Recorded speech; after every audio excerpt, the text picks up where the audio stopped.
So the Prime Minister continues his offensive against the Congress on the basis of three statements from the Congress camp. First, the Congress manifesto, which calls for a nationwide socio-economic and caste census to strengthen affirmative action. The Prime Minister says it is a plot to snatch rights from one community for appeasing another community. The statement that came from Rahul Gandhi on the 6th of April 2024, right after the release of the manifesto in Hyderabad, he said that if voted to power, the India Alliance government will conduct a financial and institutional survey to find out who holds the nation's wealth. The Prime Minister says the Congress is plotting to steal the public's money for its own vote bank politics and wants to give the hard-earned money of one community to infiltrators. Then, the Manmohan Singh statement from 2006, where he said, we will have to devise innovative plans for minorities, particularly the Muslim minorities, to ensure that they are empowered to share equitably in the fruits of development. They must have the first claim on resources. The Prime Minister says the Congress launched a pilot project back in 2004, starting from the state of Andhra Pradesh, for Muslim quota, which was then rejected by the courts, adding that the Congress party's Muslim quota push was at the cost of SC, STs and OBCs. That's the contention by the Prime Minister. Nowhere in the Congress manifesto is it mentioned that there's going to be Muslim reservations or that wealth redistribution means money will be taken from the rich Hindus and given to the poor Muslims. So that's the Congress's contention. Does the appeasement charge stick? Let's now go across to Sanju Verma, national spokesperson of the BJP, Amitabh Dubey, spokesperson of the Congress and member of the AICC Manifesto Committee, Ratan Sharda, author and RSS researcher, Rashid Kirpai, senior journalist, joining us.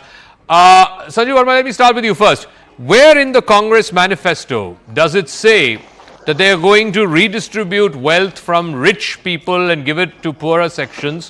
Where in the manifesto does it say it's going to give from rich Hindus to poor Muslims? And where in the manifesto does it say that the Congress is going to snatch away reservations from SC, ST, OBCs and give it to Muslims? You know, Zaka, let's be very clear about one thing. The Congress manifesto does not mention the word Muslim. But anybody who understands Indian politics and has an iota of common sense, and this is with no offense to none, Zaka, because we are in sensitive times and every word is being, guillotined by the other side. Let's be very clear. The Congress has said we will protect personal laws of every community. Now you tell me, the Hindu Marriage Act of 1955 is codified. The Parsi Marriage and Divorce Act of 1936 is codified.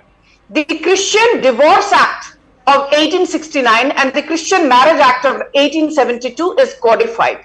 So when you are talking of giving protection to personal laws, you are obviously referring to the Muslim community because the personal laws of 1937 pertaining to the Sharia Act are not codified.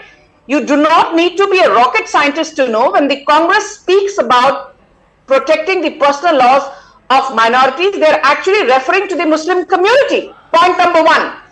Point number two, if you are saying where has the Congress mentioned the word Muslim, why is the BJP getting rattled? Why is the BJP jumping the gun?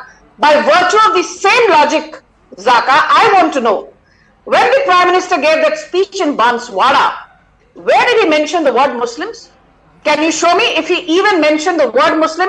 He simply said that we do not want to give reservations or preferential benefits to a particular community जो ज़्यादा बच्चे पैदा करते हैं. Why is it that certain people are jumped the gun? One second, ma'am. 2 points of contention. Number one, you said it's about personal laws. Prime Minister did not attack the Congress manifesto for personal laws. Very clearly, he said it was about reservation. Aapke Mangal Sutra de denge, aapke Jevar de denge. None of that has anything to do with personal laws. And two, you asked me, where did he refer to Muslims? In the first speech that he made in Banswara, the starting sentence he said was 2006 में उनके प्रधानमंत्री मनमोहन सिंह ने बोला है कि मुसलमानों को पहली हक होना चाहिए. And then he said Congress party अगर सत्ता में आती है तो घुसपैठियों को दे देंगे, जिनके ज्यादा बच्चे हैं उनको दे देंगे. So is he dog whistling that Muslims are घुसपैठियां and that Muslims have more बच्चे? You know, Zaka, I'm glad you asked me this question because I'm not going to, shove things under the carpet. I call a spade a spade. And let me tell this for the benefit of your audience who are the biggest stakeholders in this debate.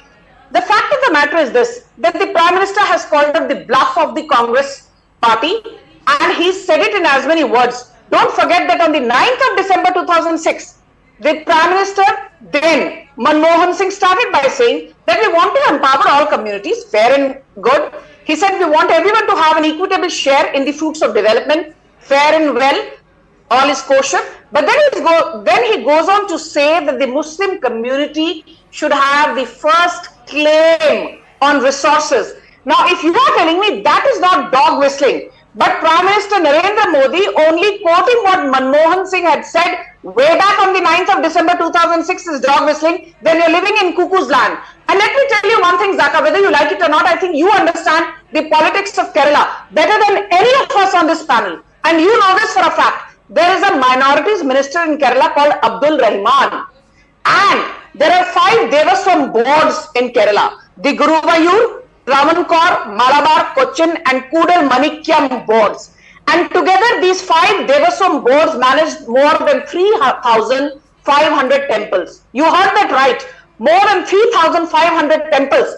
And this is not Sanju Verma speaking. 98.2% of the almost 600 crore rupees that these 5 Devaswam boards gather annually is not distributed amongst Hindus. It is not distributed amongst Christians. It is not distributed amongst Buddhists, Jains or Sikhs. It is distributed amongst the Muslim community. So has the Prime Minister said something which you and me don't know? Let me bring in Amit.